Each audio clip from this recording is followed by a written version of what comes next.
की बात मैं आपसे करता हूं, और मुद्दे की बात यह है कि एक व्यक्ति वो अगर आरसीएम का डायमंड बनना चाहता है, तो पहले तो आपको ये मालूम होना चाहिए कि डायमंड बनने के लिए कितना बिजनेस चाहिए। जी हाँ, 50 करोड़ का वॉल्यूम चाहिए, एक साल में इकट्ठा करके नहीं, एक महीने का। तो 50 करोड़ का वॉल्यूम आपको लगेगा कि जी 50 करोड़ तो बहुत ज्यादा है, कैसे करेंगे? तो आप ये मान लीजिए कि 50 करोड़ हो सकता है, क्योंकि आरसीएम बिजनेस में 3 डायमंड है और एक स्टार डायमंड है, उन्होंने किया है, तो आपका भी हो जाएगा। तो हो सकता है।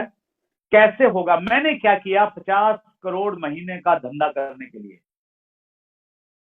और ये बिजनेस बहुत आसान है। कॉपी कैट मार्केटिंग एक किताब है वर्क हेजेस की, उसमें वो लिखते हैं कि जिंदगी में कामयाब होना बिल्कुल कॉम्प्लिकेटेड नहीं है, बहुत आसान है। बस आपको ये करना है, जिस क्षेत्र में आप कामयाब होना चाहते हैं उस क्षेत्र के कामयाब लोगों को देखिए कि वो क्या करते हैं, जैसा वो करते हैं हूबहू आप वैसा कीजिए, उनको कॉपी करना शुरू कर दीजिए। जैसे वो कपड़े पहनते हैं वैसा कपड़ा पहनिए, जैसे वो बोलते हैं वैसा बोलिए, जिन लोगों में उठते बैठते हैं वैसे उठना बैठना शुरू कर दीजिए, जो किताबें पढ़ते हैं वैसी किताबें पढ़ना शुरू कर दीजिए। एज इट इज अगर आप उनको कॉपी करेंगे तो कुछ सालों के बाद आप बिल्कुल उनके मुकाम पे पहुंच जाएंगे। और डायरेक्ट सेलिंग की तो यही खूबी है, ये डुप्लीकेशन का बिजनेस है। जो आदमी जितना ज्यादा नकलची होगा ना, जितना ज्यादा नकलची होगा, कॉपी करने में मास्टर होगा, वो उतना जल्दी इस बिजनेस में कामयाब हो जाएगा। और कॉपी करने में थोड़ी सी कॉमन सेंस चाहिए।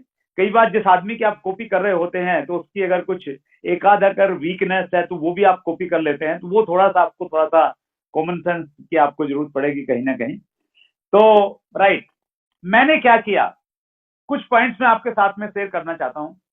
पहला काम मैंने ये किया कि आरसीएम बिजनेस को अपनी टॉप प्रायोरिटी पे रखा।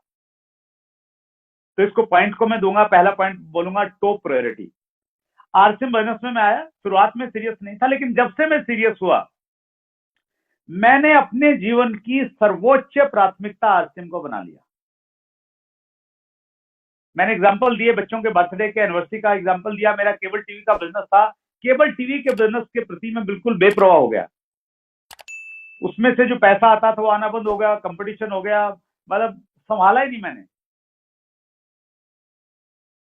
विवाह, शादी, रिश्तेदारी सब नाराज हो गए। मैंने फुल्ली फोकस रह के आरसीएम बिजनेस में काम किया।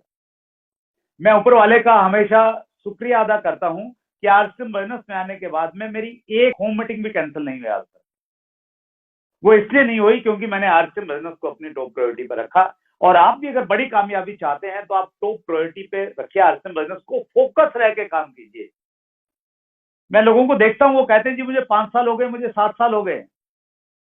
7 साल हो गए हैं, 7 साल में उनकी बातें नहीं बदली, उनका तरीका नहीं बदला, उनके विचार नहीं बदले, उनका ढंग नहीं बदला, उन्होंने कुछ सीखा नहीं। 7 साल में वो 70 काम करके वापस लौट के आ जाते हैं।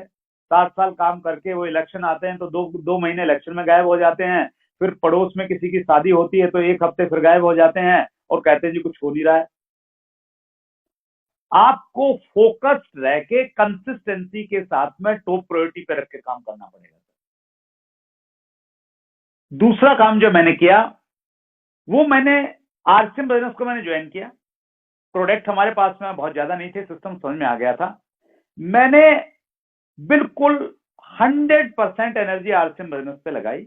डायरेक्ट सेलिंग में प्रॉब्लम क्या होती है, जब आप काम करते हैं ना तो दूसरे लोग आपको अप्रोच करते हैं। जब उनको मालूम चल जाता है ना यार आरसीएम का बंदा है, इसकी टीम में 100 लोग हैं, 200 लोग हैं, तो वो आपके आएंगे, आपको धीरे से बोलेंगे, पहले तो आपसे बातचीत करेंगे कि आपके बारे में, आपसे मिलना है, आपके बारे में थोड़ा जानना है, प्लान के बारे में। और वो आपके पास आएंगे और चुपके से अपना प्लान दिखाएंगे और आप बता देंगे कि आजा मेरी गाड़ी में बैठ जाए, इसमें बहुत कुछ पैसा है, ऐसा है, ये है, वो सारी चीजें।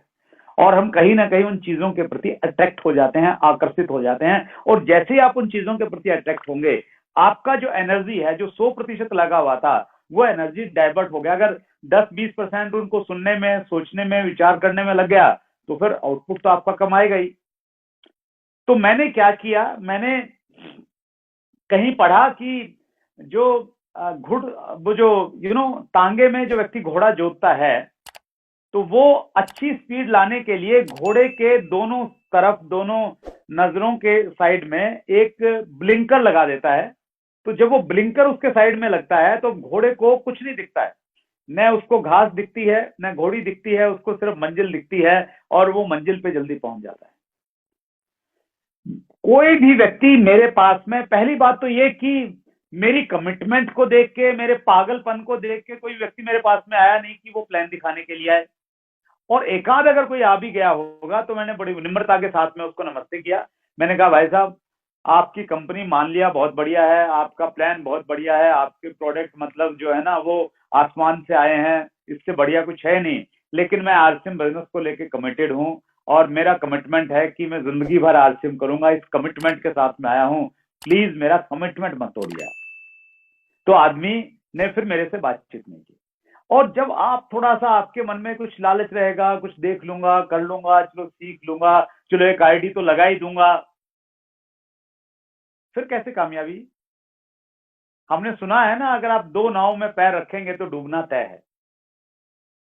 तो यहां भी आप फोकस रह के काम कीजिए। देखिए आज हम डिजिटल युग में जी रहे हैं। डिजिटल युग में बहुत सारी कंपनियां हैं, बहुत सारे प्लान भी आपको दिखते हैं, कुछ लोग प्रोस्पेक्टिंग करेंगे, आपके पास में आएंगे।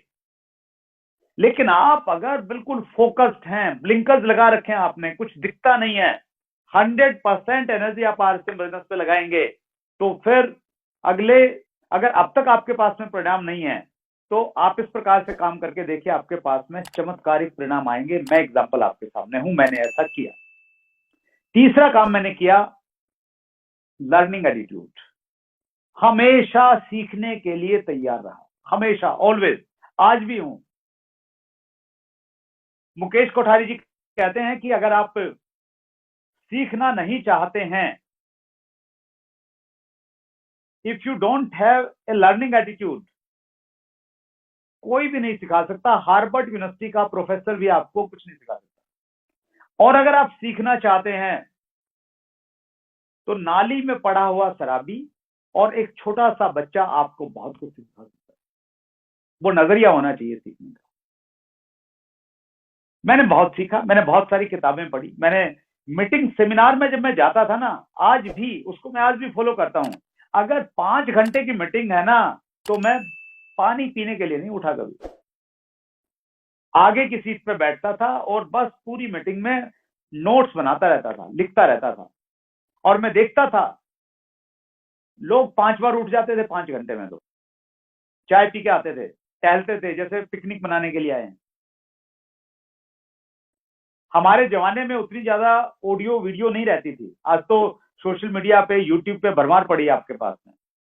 तो मुझे अच्छे से याद है, एक बार कोई एक मीटिंग थी और उस मीटिंग के बाहर में कुछ कैसेट बिक रही थी, एजुकेशनल टेप। एक टेप मैंने वहां से खरीदी और मैं उसको लेके घर पे आया।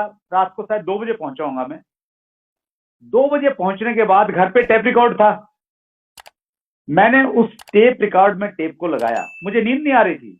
उस टेप को मैंने पूरा सुना, कंप्लीट सुना। सुनने के बाद में सोया, मुझे ये था कि मैंने सीखना इसमें है क्या,